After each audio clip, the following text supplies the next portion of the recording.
आपण पाहत आहात सत्यदर्शन न्यूज। महाराष्ट्राच्या विरोधातील सहकार चळवळ राज ठाकरे महाराष्ट्र नवनिर्माण सहकार सेना आयोजित तिसरी वार्षिक सहकार परिषद सध्या कर्जतमध्ये सुरू आहे। नेरळ जवळील दामोते येथे असलेल्या डिस्कवर रिसॉर्टमध्ये 6 आणि 7 जानेवारी असे हे शिबिर होत आहे। या कार्यक्रमात मनसे अध्यक्ष राज ठाकरे यांनी देशभरातील सद्यस्थितीतील राजकारण सहकार क्षेत्राबाबत परखड भाष्य केले। राज्यातील आत्ताची चळवळ ही सहारा चळवळ आहे।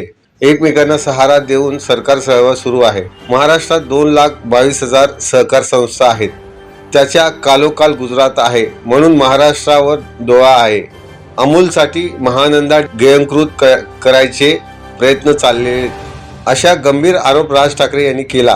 पूर्वी लढून जमिनी घेत होते, युद्धामुळे कळायचं की जमिनी घ्यायला आलेत, पण आता हे राजकारणी कधी जमिनी घेत आहेत ही माहितीही पडत नाही। आपल्या बाजूला काय होतंय हे समजून घ्या, नाहीतर डोक्यावर आत मारून घ्यावं लागेल। राजकारण्यांनी स्वाभिमान गहाण टाकलाय, तुम्ही टाकू नका। माझा महाराष्ट्र सैनिक कधीही स्वाभिमान गहाण टाकणार नाही, असे आवाहनही राज ठाकरेंनी यावेळी केले। महाराष्ट्राची चळवळ वाढली पाहिजे, ती तुम्ही वाढवा आणि जी महाराष्ट्र उद्ध्वस्त करणारी चळवळ उद्ध्वस्त करून टाका। राज्यकर्ते मुंबईवरही हात घालतील, विदर्भाचाही तुकडा पाडतील। हे 70 वर्षापासून सुरू आहे। आपण जातीपातीसाठी बांधतोय, हे सर्व चालवलं जातंय, अशी टीकाही राज ठाकरे यांनी यावेळी केली। पद्धतीने तुमच्या जमिनी आता हातामध्ये घेतल्या जात आहेत, उद्या तुमच्याकडे काही तुमचं अस्तित्व राहणार नाहीये। आज मी इथे रायगड जिल्ह्यामध्ये उभा आहे।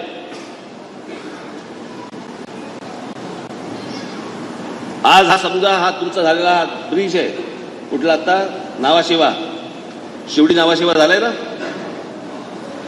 या शिवडी नावाशेवा आज तो ब्रिज झालेला आहे। ज्या ज्या वेळेला असल्या प्रकारचे रस्ते निर्माण झालेले आहेत ना, त्या त्या वेळेला आपल्या लोकांच्या हातातनं फक्त जमिनी गेलेल्या आहेत, कारण बेसावध होतो आम्ही, आम्हाला कळतच नाही।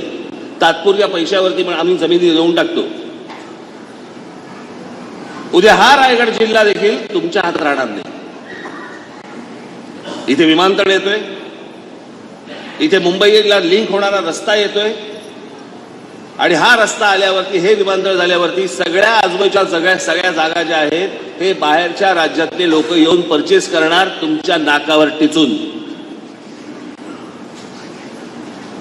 हळूहळू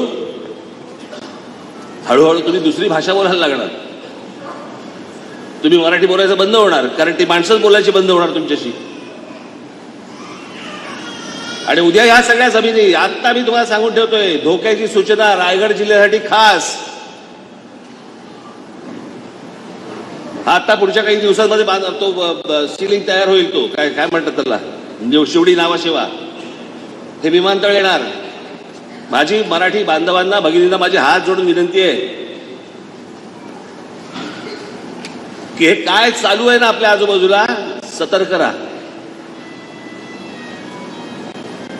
प्रत्येक ठिकाणी मध्ये इमारती गिळंकृत केल्या जात आहेत, जमिनीचे पट्टे काढून घेतले जात आहेत। ही एक वेगळ्या प्रकारची महाराष्ट्रातल्या विरोधातली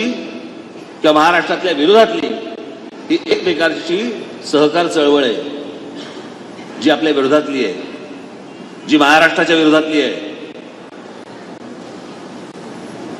बाबांनो, हे समजून घ्या। उद्या हाताबंद या गोष्टी राहतील ना, त्याला फक्त पश्चातापाचा हात फक्त कपाळावर मारत बसावं लागेल तुम्हाला। एवढंच सांगण्यासाठी आलो होतो मी, तुम्हाला सहकार चळवळ समजवण्यासाठी आलो नाहीये। हे सगळे तज्ञ आहेत तिकडे, ते समजवतील तुम्हाला, तुम्ही तज्ञ असाल त्यातले। पण महाराष्ट्राच्या विरोधातली ही जी सहकार चळवळ जी सुरू आहे, ही मला असं वाटतं तुम्ही जर नेमकी नीट ओळखली नाहीत, कारण आपल्याकडचे नेते लाचार झालेले आहेत, मिंधे झालेले आहेत, पैशाने वेडे झालेले आहेत, त्यांना सत्व कळत नाही, त्यांना पाठीचा मणका नाही, स्वाभिमान नाही, काही नाही। आज इकडून तिकडे गेले, तिकडून तिकडे गेले, तिकडून तिकडे गेले। घरी गेल्यावरती लोक विचारत असतील, घरचे लोक, आज कुठे आहात? पण तसं त्यांना पण बाहेर बोलायला लागत असेल, त्यांना पण बाहेर बोलायला लागत असेल। अहो, मी मध्यंतरी एका कार्यक्रमाला गेलो होतो विधान भवनामध्ये, मला कळेच ना कोण कुठच्या पक्षात आहे।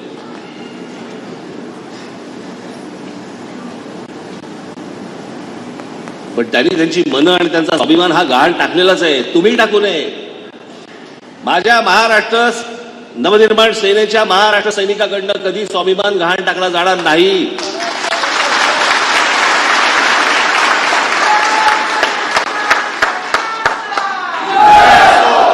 आणि ही गोष्ट तुमच्यापुरता ठेवू नका. जेवढे सत्यदर्शन न्यूजला लाईक करा, शेअर करा, सबस्क्राईब करा.